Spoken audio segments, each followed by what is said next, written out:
Saya sendiri Andini Nova dengan NRP 130119058. Perkenalkan, nama saya Made Bagus Pradana dengan NRP 130119029. Perkenalkan, nama saya Melania Saniatu Farha dengan NRP 130119070.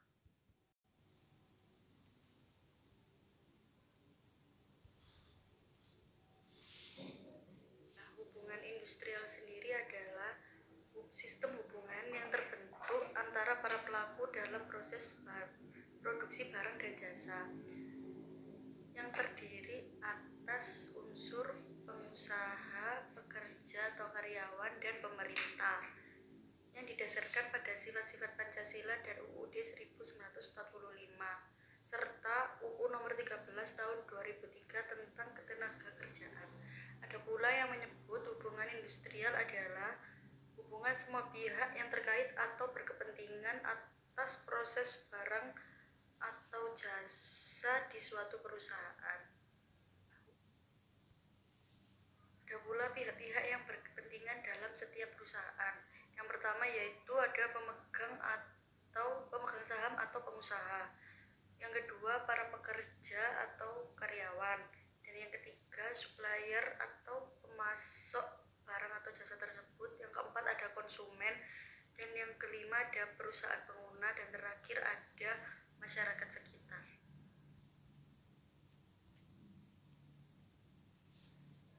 Prinsip hubungan industrial yang pertama, kepentingan bersama terdapat pengusaha, pekerja atau buruh, masyarakat, dan pemerintah.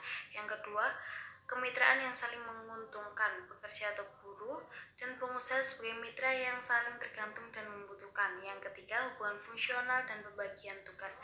Yang keempat, kekeluargaan. Yang kelima, penciptaan ketenangan berusaha dan ketentraman bekerja. Yang keenam, peningkatan produktivitas, peningkatan kesejahteraan bersama. Sarana pendukung hubungan industrial yang pertama serikat pekerja, yang kedua organisasi pengusaha, yang ketiga lembaga kerjasama bipartit, yang keempat lembaga kerjasama tripartit, yang kelima peraturan perusahaan, yang keenam perjanjian kerja bersama, yang ketujuh peraturan perundang-undangan, ketenagakerjaan, lembaga penyelesaian perselisihan hubungan industrial.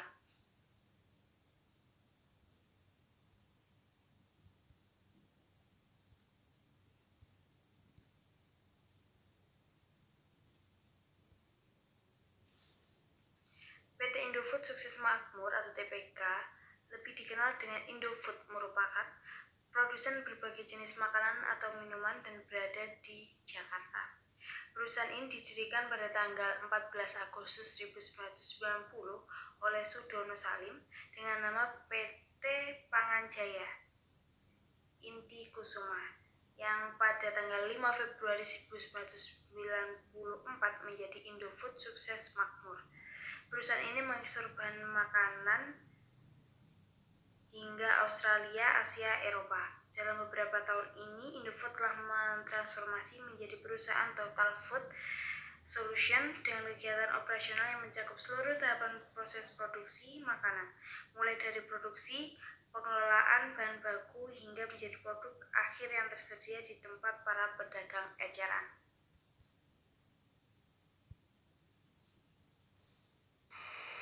Berikut adalah permasalahan yang pernah terjadi di PT Indofood Sukses Makmur terbuka. Permasalahan PT Indofood yang sempat terjadi adalah di tataran perusahaan antara manajemen perusahaan dengan karyawan, dengan isu upah minimum regional yang ditetapkan oleh perusahaan belum diberlakukan dengan baik oleh pihak perusahaan.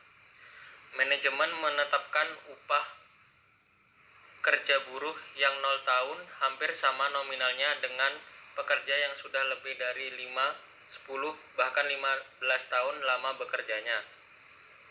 Berdasarkan permasalahan itu, kemudian buruh meminta untuk berunding secara bipartit untuk membicarakan mengenai sistem pengupahan, tetapi hasil perundingan tersebut tidak menemukan solusi, yang pada akhirnya pihak buruh dalam Serikat Pekerja FSPMI mengajukan rekomendasi untuk berdialog secara tripartit dengan pihak pemerintah, ialah Dinas Tenaga Kerja Sosial dan Transmigrasi Kabupaten Purwakarta. Tetapi hasil dari tripartit tersebut sama tidak menemukan solusi sampai masalah ini masuk pada tahap Pengadilan Hubungan Industrial PHI dan berlanjut pada tahap kasasi di Mahkamah Agung. Berdasarkan perselisihan yang terus berlanjut antara buruh dalam Serikat Pekerja FSPMI, pada akhirnya sebanyak 467 pekerja dalam Serikat FSPMI di PHK sebagai akibat dari pemogokan yang dilakukan buruh tersebut.